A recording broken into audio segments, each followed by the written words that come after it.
હાલો guys, જય શ્રી કૃષ્ણ. સ્વાગત કરું છું મારા નવા વિડીયોમાં. આજે આપણે ખાટું પાણી બનાવવાનું છે. એને માટે મેં આ 500 ગ્રામ કેરી લીધી છે. હવે એની છાલ કાઢીને એના ટુકડા કરી લો. આ કેરીના ટુકડા કરી લીધા છે.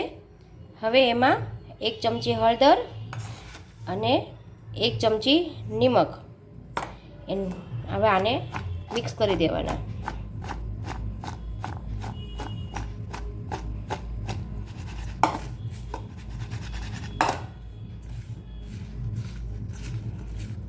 મિક્સ કરી અને એને 2 કલાક માટે ઢાંકીને રહેવા દેવાનું. 2 કલાક થઈ ગઈ છે. જો એકદમ આ બધું ખાટું પાણી અંદરથી અલગ થઈ ગયું છે. હવે આને પાણી નીકાળવાનું નથી, એની સાથે જ એને આ મિક્સર જારમાં પીસી લેવાનું છે.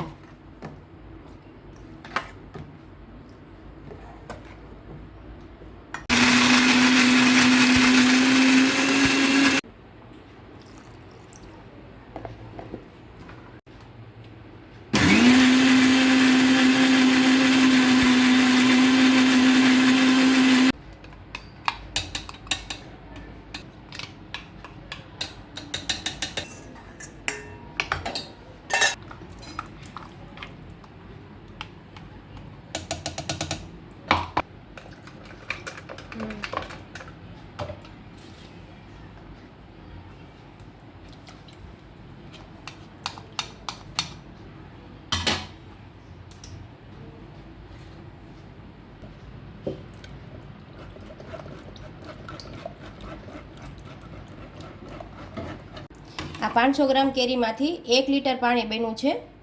કોઈને ગુંદા કે ગરમર, કેવડા કે લસણ ને મેથી જે પલાળવા હોય તો એની માટે એટલું બધું ખાટું પાણી હોતું નથી. તો આવી રીતે તમે જો પાણી બનાવશો તો પરફેક્ટ સરસ ખાટું પાણી બનશે. આ પાણી બન્યા પછી આ જે આપણે ઝીણો હવાલો હોય એને આપણે આવી રીતે ચાળી લેવાનું.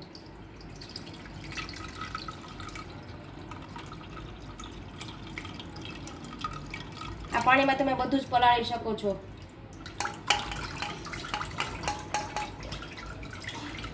ગરમર પણ એવી ને એવી જ રહે છે. તમે આ પાણીમાં ટ્રાય કરજો એકવાર.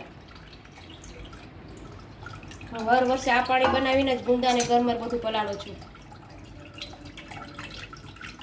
પછી જે આ પલ્પ વધે એને પાછું તમારે પલાળી દેવાનું. આ પલ્પ ફેંકવાનો નહીં.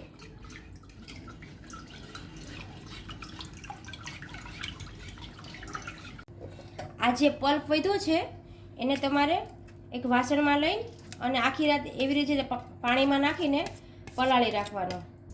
પછી પાછો બીજે દિવસે આ પલ્પ ગાળી લેવાનો.